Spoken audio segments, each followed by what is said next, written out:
प्राचीन काल से ही भारत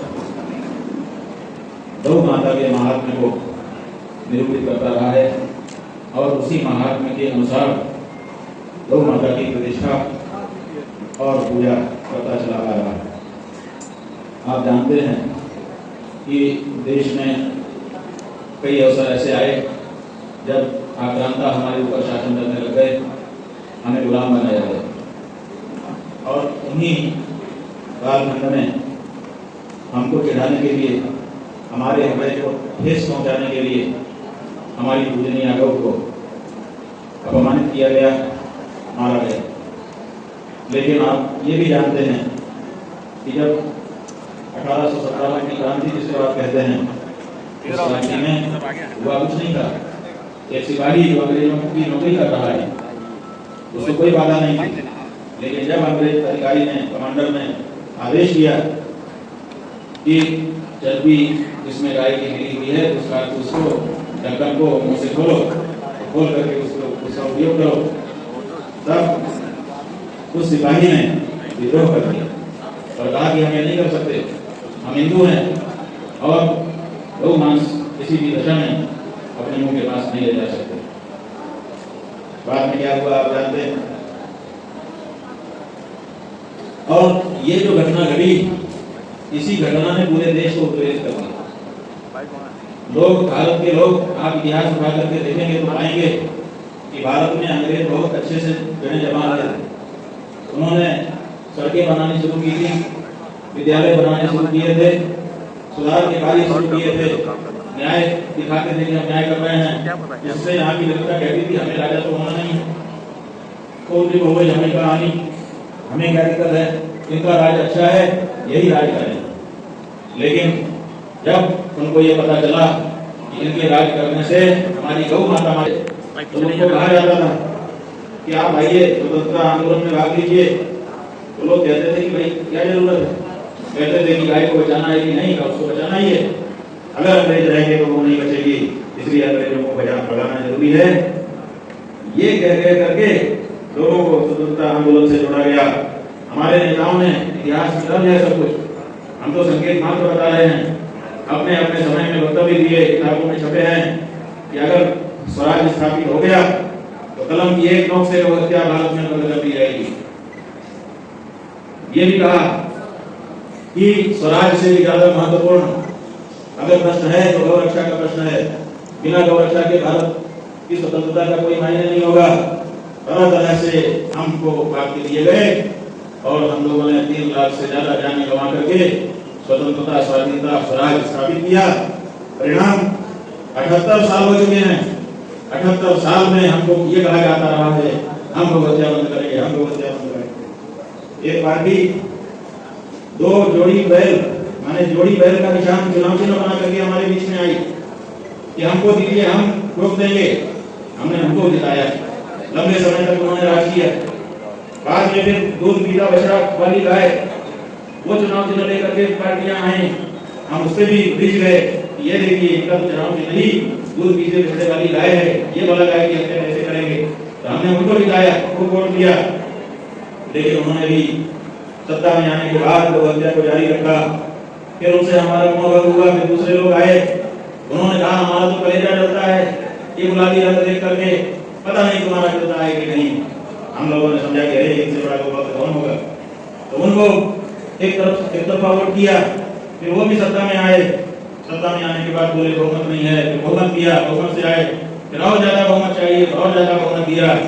लेकिन लंबा समय उनको भी हम लोगों ने दे दिया। उन्होंने भी याद है उसमें देश को बढ़ाया। आज विश्व में दूसरे नंबर का देश भारत हो गया। गाय को पूजने वाला देश, गाय के मांस का सबसे बड़ा व्यापारी आज पूरी दुनिया में सिद्ध हो रहा है।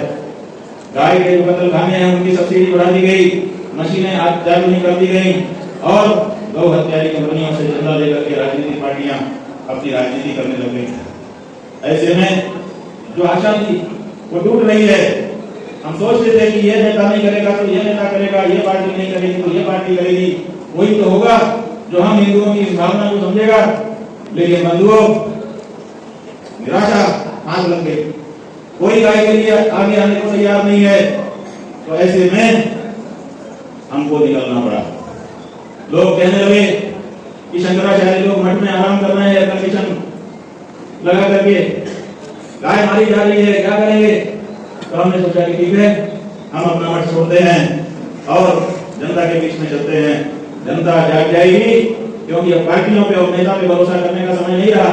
अब आखिरी भरोसा आप मतदाता हैं, देश के हमारे हिंदू मतदाता। अगर हिंदू मतदाता ये संकल्प कर लें कि अब तो हम उसी पार्टी या उसी प्रत्याशी को वोट देंगे जो घोषणा करके आएगी कि जैसे हमारे घर की पहली रोटी गाय के लिए निकलती है, उसी तरह से जीत करके जाऊंगा, तो जिस सदन में मैं जाऊंगा उस सदन में पहला काम गौ माता के प्राण और उनकी प्रतिष्ठा को बचाने वाले कानून को पारित करने का करूंगा।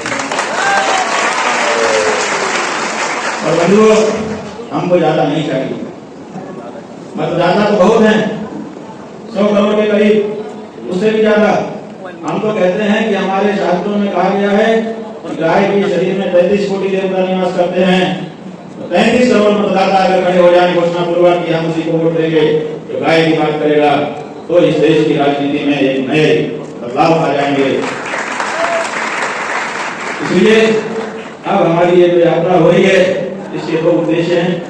ये यात्रा पूरे भारत में जा रही है, भारत के हर प्रदेश में हम जा रहे हैं और वहां पर ध्वजा की स्थापना कर रहे हैं।